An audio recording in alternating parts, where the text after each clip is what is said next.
Ma che cosa è successo? Cos'è questo posto? Ya que estamos en Halloween, quería traer al canal algo de terror. Hay bastantes juegos de los que me gustaría hablar, desde los más conocidos a algunos que no lo son tanto. Así que me he preguntado, ¿cuál es el juego más inquietante que he jugado hasta ahora? Y el primero que se me ha venido a la cabeza es The Town of Light, una propuesta bastante convencional en lo que se refiere a jugabilidad y desarrollo. En este sentido no habrá mayores sorpresas. Un walking simulator en el que recorremos un manicomio abandonado y tendremos que completar pequeños puzzles para poder avanzar. Con esto dicho, creo que es fácil hacerse una idea. Por otra parte, tenemos la historia que nos cuenta y es aquí donde nos ofrece algo diferente. En el año 2016 visitamos un viejo manicomio abandonado desde el punto de vista de René, una paciente que fue internada en 1938. Sé que ahora mismo es posible que las fechas no os cuadren del todo, ya que la protagonista tendría al menos 80 años. Se trata de un recurso narrativo para ayudarnos a entender mejor el punto de vista de René. Explicarlo al detalle puede caer en spoilers, así que mejor continuemos. Según vamos recorriendo el manicomio, René nos irá relatando cómo fue su vida allí, desde su humillante llegada hasta los malos tratos sufridos por parte del personal.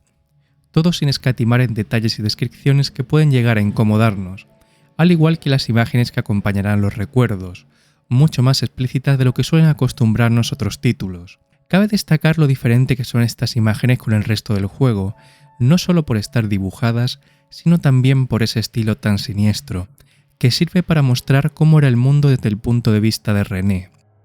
Quizás ahora os estéis preguntando, ¿qué le pasaba exactamente a René? ¿Qué era lo que tenía? Pues ahora es cuando la cosa se pone más turbia. Dejemos que sea ella misma quien lo cuente. Un giorno ho spento la luce ma il buio non è arrivato. Era un'immensità senza limiti, una luce accecante senza misericordia.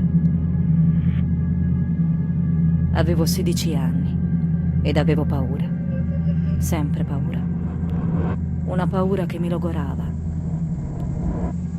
Avevo bisogno di aiuto ma non riuscivo a parlare. Mi terrorizzava tutto, anche pensare.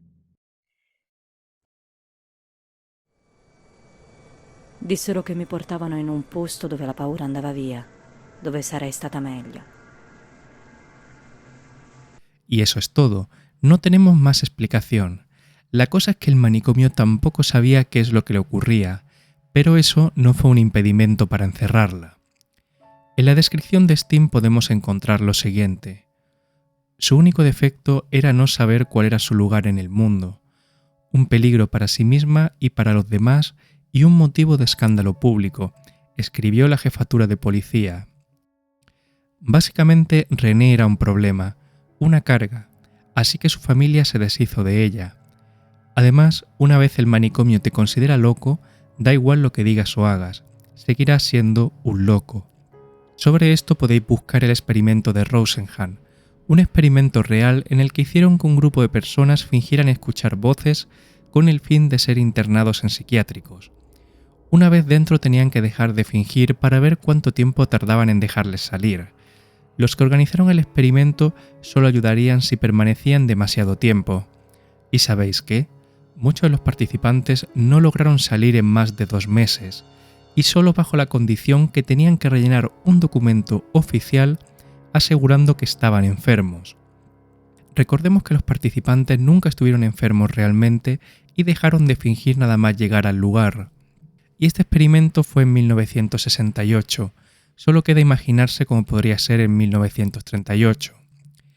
René no estaba loca, o al menos no de la forma que creía el manicomio. Por cómo relata su experiencia podemos intuir que ella sufría algún trastorno antes de ser ingresada, probablemente depresión, pero tuviera lo que tuviera empeoró a causa del trato que recibió allí, que hizo que se sintiera sola y desprotegida. En una situación así, lo único que le quedó fue sumergirse todavía más en su locura, intentando encontrar algo de consuelo, cosa que además podían utilizar en su contra alegando que de verdad estaba loca. La línea entre lo que es real y lo que no es muy difusa lo que nos cuenta René. Por un lado, todo nos lo relata a través de sus recuerdos.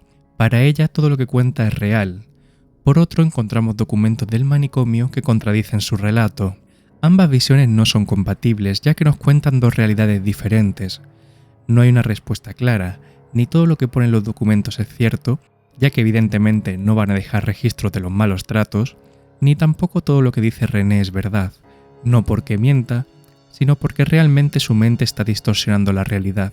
Ya sea de nacimiento o provocado durante su estancia en el manicomio, tiene un problema al percibir la realidad. Al final no sabemos con certeza qué parte es real y cuál es fantasía, queda la interpretación de cada jugador. Lo que está claro es que la vida de René en el manicomio no fue nada fácil.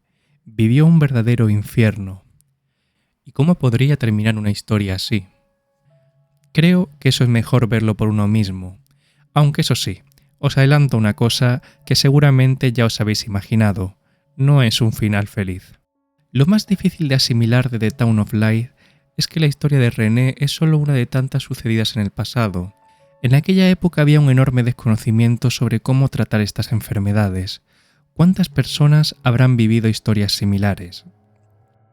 Tal vez no sea un juego de terror convencional, ni siquiera estoy seguro si lo podemos calificar así, pero ciertamente es un juego inquietante que da mucho en qué pensar. En oferta suele estar a buen precio y apenas dura 3 o 4 horas. Si os ha interesado la propuesta, no lo dejéis escapar. Personalmente es uno de mis favoritos en el género. Pues nada más, si te ha gustado suscríbete y dale a me gusta. Soy Águila y nos vemos en el Nidoverso. Adiós.